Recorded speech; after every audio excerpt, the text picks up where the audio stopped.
hacíamos la investigación documental sobre la violencia hacia las mujeres, encontrábamos notas periodísticas que llamaban Ecatepec, Meca del feminicidio, por ejemplo, ¿no? Un título abrumador, y que entendemos feminicidio como los homicidios que se cometen hacia mujeres, pero con componentes de género, es decir, en donde hubo violación o donde hubo una violencia que implicaba que tenía que ver la cuestión sexual o de género en ese homicidio, ¿no? Crímenes pasionales, por ejemplo. Y lo que hemos nosotros observado, y es nuestra línea de trabajo, es que si hay violencia hacia las mujeres, es porque también hay violencia hacia los hombres. Todas las intervenciones que se hacen buscando atender o apoyar a las mujeres se centran solo en las mujeres. Y lo que nosotros hemos observado es que no se puede atender solo un lado de la moneda. Si hay un lado de la moneda maltratado, el otro necesariamente está también dañado. Y entonces, si las mujeres son víctimas de violencia, es porque antes los hombres también ya fueron víctimas de violencia. Y entonces hemos observado que, por ejemplo, los hombres están dispuestos a salir a hacerle daño a las mujeres, y de hecho le hacen daño a las mujeres por venganza, a que en la familia la madre en algún momento ya excluyó a los padres. Entonces, históricamente esto lo leemos así. La mitología que crea el nacimiento, la génesis del país en el que vivimos, México, nos dice que había mujeres en México que fueron, bueno, un pueblo que fue conquistado por otro pueblo que llegó de Europa, ¿no? Y las mujeres fueron violadas y los hombres nunca se hicieron cargo de esos hijos que engendraron. Es la lectura que, por ejemplo, hace Octavio Paz, ¿no? Los hijos de la chingada, así lo llama en su libro El laberinto de la soledad, en donde los mexicanos son producto de una violación y la chingada son las mujeres indígenas, y los varones son perpetradores que abusaron de las mujeres y nunca reconocieron a sus hijos. Esta visión es la que en el fondo radica en la violencia hacia las mujeres, porque entonces las mujeres tuvieron que hacerse cargo solas de los hijos.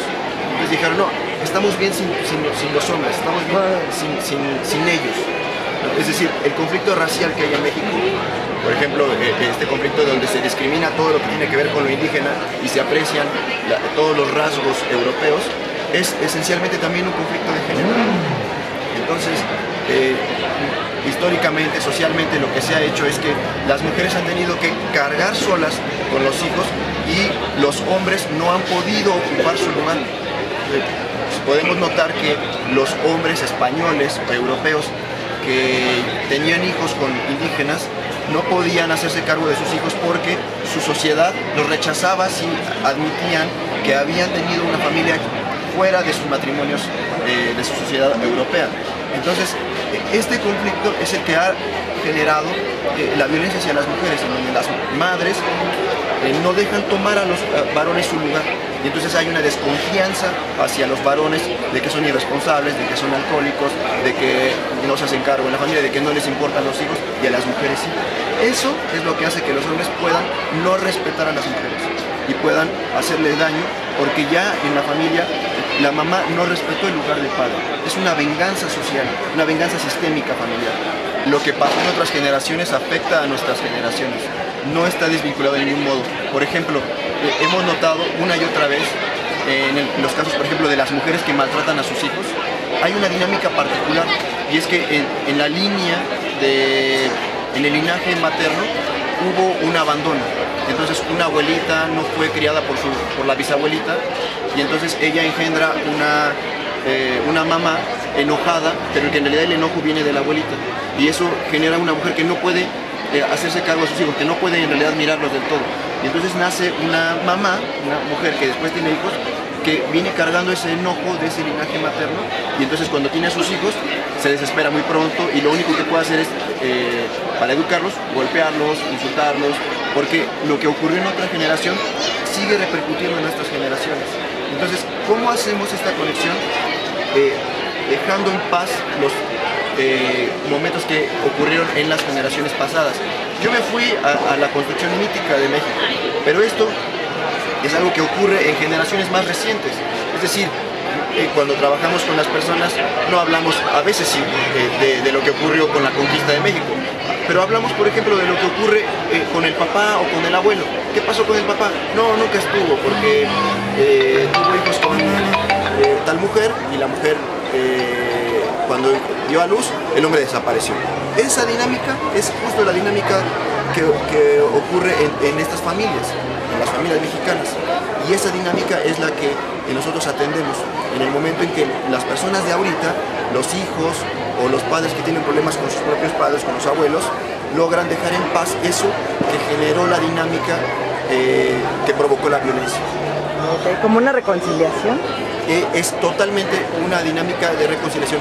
La única solución a esto es reconciliación. Estos formatos son formatos que se les dan un reporte de intervención profesional, que se les pregunta de qué iba el problema que atendieron y si encontraron solución a ese problema, ¿no? Van contestando sí o no, si recibieron información de canalización. A veces la intervención que hacemos no es suficiente para arreglar el problema, entonces les damos información sobre a dónde pueden asistir acá en Ecatepec y que anoten comentarios.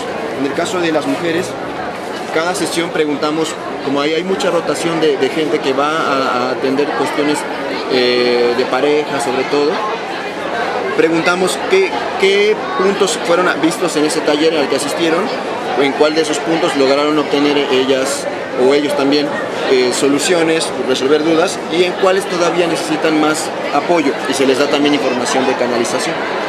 Y en este caso, solamente una duda, ¿el de las mujeres es en qué espacio se da? ¿En el DIF? Me comentabas. El de las mujeres se está dando en la macroplaza del DIF, en Ciudad Cuauhtémoc, en el Centro de Atención Psicológica de Ecatepec, que está cerca del Polígono Centro, y acá en la Sierra estamos en el Centro de Salud Juan González. Definitivamente creo que hay que distinguir dos tipos de logros. Un logro que es visible, que es medible y que es el que nos piden los proyectos que pongamos en papel. Esos logros tienen que ver con lo que llenan en las encuestas, en los formatos, y que ellos dicen si recibieron la atención que esperaban, si lograron responder las dudas que tenían los talleres, si lograron solucionar o desatorar algunas cuestiones de sus familias, de sus problemas que traían ya de tiempo atrás. Eso es un logro que puede quedar en el papel. Sin embargo, los logros reales, me parece, son mucho más extensos. Que se haya logrado la reconciliación en una familia, que se haya logrado dejar en paz un dolor que venía en una familia donde había ocurrido alguna tragedia importante, muertes que habían dejado conflictos familiares por la tristeza que había provocado o violencia intrafamiliar. Eso, por ejemplo, no hay manera de medirlo y de mostrarlo en un papel. Las personas nos pueden decir, sí, esto ya está en paz, ¿no? Pero ¿cómo podemos comprobar eso realmente? ¿Me explico? Esos logros son mucho más profundos, son mucho más enriquecedores y son logros que no vamos a poder ver tal cual en papel, pero que estoy seguro, estoy convencido que mucha gente, la gran mayoría de la gente que va a estos talleres, comienza a vivir con una perspectiva diferente su vida familiar.